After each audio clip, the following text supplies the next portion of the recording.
America पर इस वक्त रिकॉर्ड कर्ज है और इसीलिए ट्रंप को इस मुसीबत से निकलने के लिए टैरिफ लगाना ही हल दिख रहा है। लेकिन टैरिफ लगाने का असर अब अमेरिका में दिखने लगा है। अमेरिकी अर्थव्यवस्था पर मंदी का खतरा बढ़ गया है। मूडीज एनालिटिक्स ने कहा है कि बढ़ती महंगाई, कमजोर नौकरी बाजार और नीतिगत चुनौतियों ने आर्थिक स्थिरता को हिला दिया। ताजा सर्वे में अमेरिका में 90% लोग खाने पीने की चीजों के दाम बढ़ने से परेशान हैं।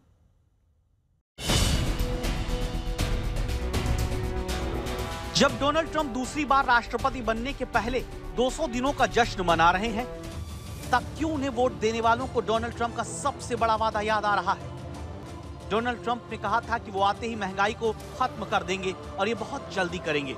डोनाल्ड ट्रंप ने काम तो बहुत जल्दी किया, लेकिन महंगाई को हटाने के बजाय उसे लाकर जनता के सिर पर लाद दिया है, जिससे जनता की हालत खराब होनी शुरू हो गई है।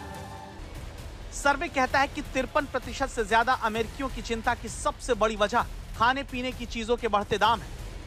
वहीं 47% के साथ घर का किराया अमेरिकी लोगों की दूसरी सबसे बड़ी टेंशन बन चुकी है। महिलाओं और हिस्पैनिक लोगों की जिंदगी सबसे ज्यादा ट्रंप की नीतियों के चलते प्रभावित हो रही है। हालत ये हो चुकी है कि लोग अभी खरीदें, बाद में भुगतान करने जैसी सेवाओं पर निर्भर हो गए हैं।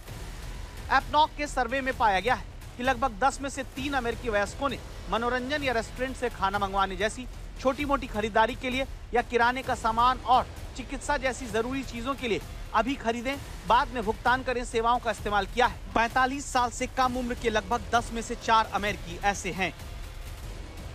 ये उस अमेरिका में हो रहा है जिसमें डोनाल्ड ट्रंप अमेरिका फर्स्ट की नीति का हवाला देकर हर किसी पर टैरिफ लगा रहे हैं। ये दावा करते हुए घूम रहे हैं कि उनकी इस नीति ने कमाल कर दिया है। ट्रंप की नीतियों के चलते अमेरिका में किस तरह से जनता का दिवाला निकल सकता है, उसे लेकर लगातार रिपोर्ट्स आ रही हैं। येल की बजट लैब के मुताबिक अमेरिकी खरीदारों को जल्द ही स्नीकर्स, कार से लेकर केले तक के लिए ज्यादा कीमत चुकानी पड़ सकती है। इसकी वजह आयात पर औसत कर का 18% से अधिक होना है, जो 1934 के बाद से सबसे ज्यादा है। जनवरी 2025 में ये 2.4% था।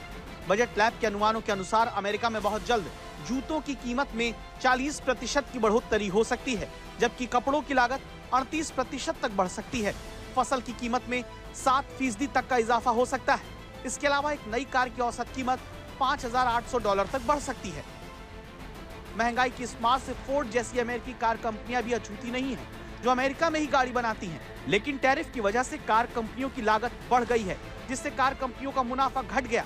असर अमेरिकी इकोनॉमी पर होना तय है। और विडंबना ये कि जहां अमेरिकी जनता पर महंगाई का बोझ बढ़ रहा है, घर का किराया सिरदर्द बन चुका है, वहीं डोनाल्ड ट्रंप व्हाइट हाउस को सजाने में जनता का पैसा पानी की तरह बहा रहे हैं। सोने को लेकर डोनाल्ड ट्रंप का प्रेम पुराना है, जो व्हाइट हाउस में भी दस्तक दे चुका है। ट्रंप ने व्हाइट हाउस की दीवारों से लेकर छतों और चिमनी की सजावट सोने से कर दी है।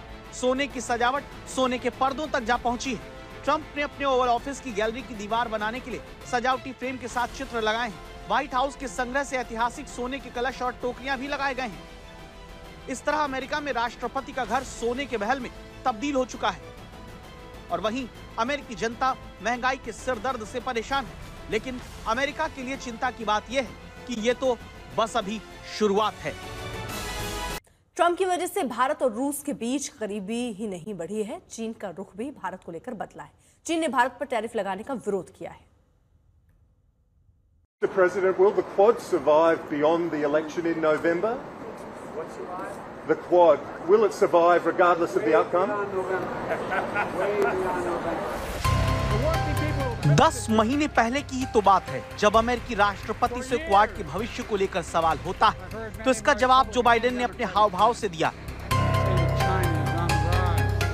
जिस तरह से जो बाइडेन ने मोदी के कंधे पर हाथ रखा, उससे साफ हो गया कि क्वाड का भविष्य भारत तय करेगा। चीन के खिलाफ भारत ही असली ट्रंप कार्ड है, जो चीन का मुकाबला कर सकता है। लेकिन डोनाल्ड ट्रंप की वजह से अब ये सवाल खबरदार करते हुए सामने आता है, क्या चीन के खिलाफ अमेरिका अपना सबसे बड़ा ट्रंप कार्ड हो सकता है? टैरिफ को लेकर ट्रंप का ये कुटिल जवाब और चीन पर नरमी भारत और अमेरिकी रिश्तों के लिहाज से बहुत अहम साबित हो सकती है,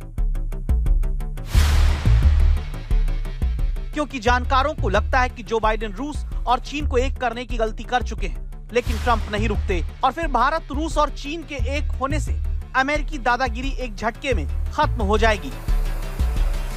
जो कुछ चल रहा है ये काफी चिंतित है कि एक देश जो हमारे नजदीकी रिश्ता से चल रहे थे, जो मैं कहूँ एक स्ट्रेटेजिक पार्टनरशिप के बुनियाद पे हम काम कर रहे थे और हमारे दूसरे पॉलिसीज पे भी असर पड़ता था इससे, अगर उस देश उनके एटीट्यूड को बदल लिए तो भारत को बहुत सारी चीजें सोचना पड़ेगा।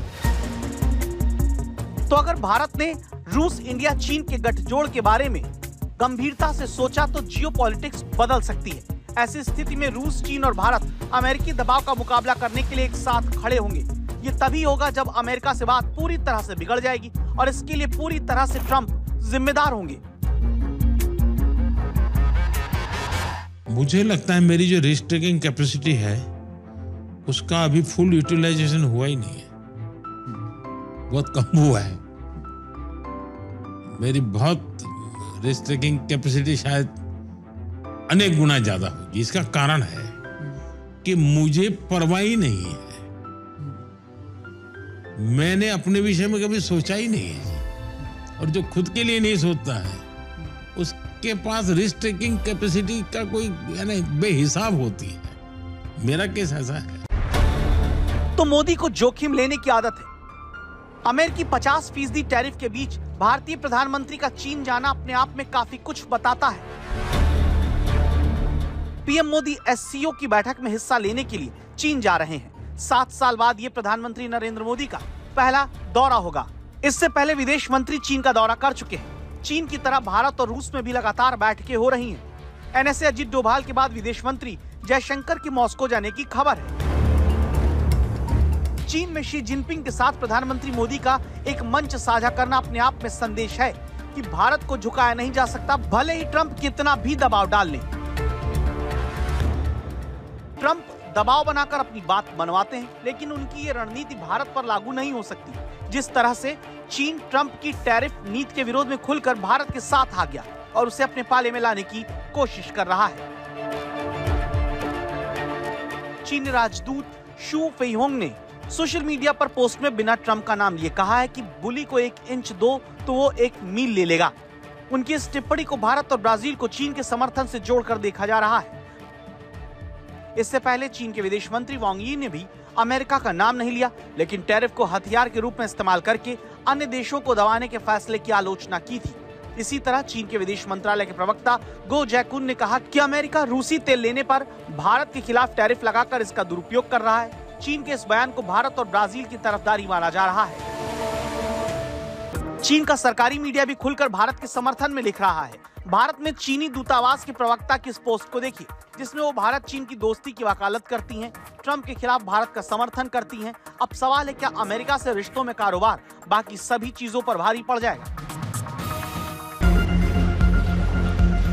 अमेरिका की इसी दादागिरी के बीच नरेंद्र मोदी की चीन यात्रा ऐसे समय पर हो रही है जब ट्रंप दुश्मनों से ज्यादा दोस्तों को तकलीफ पहुंचा रहे हैं। भारत का चीन और रूस जैसे देशों के साथ अपनी दोस्ती को मजबूत करना अमेरिका को ये संदेश देता है कि भारत की विदेश नीति किसी एक खेमे तक सीमित नहीं है। सवाल यह कि आतंक से लेकर कश्मीर तक के मामले में पाकिस्तान की बोली बोलने वाला चीन क्या इतने भरोसे लायक है?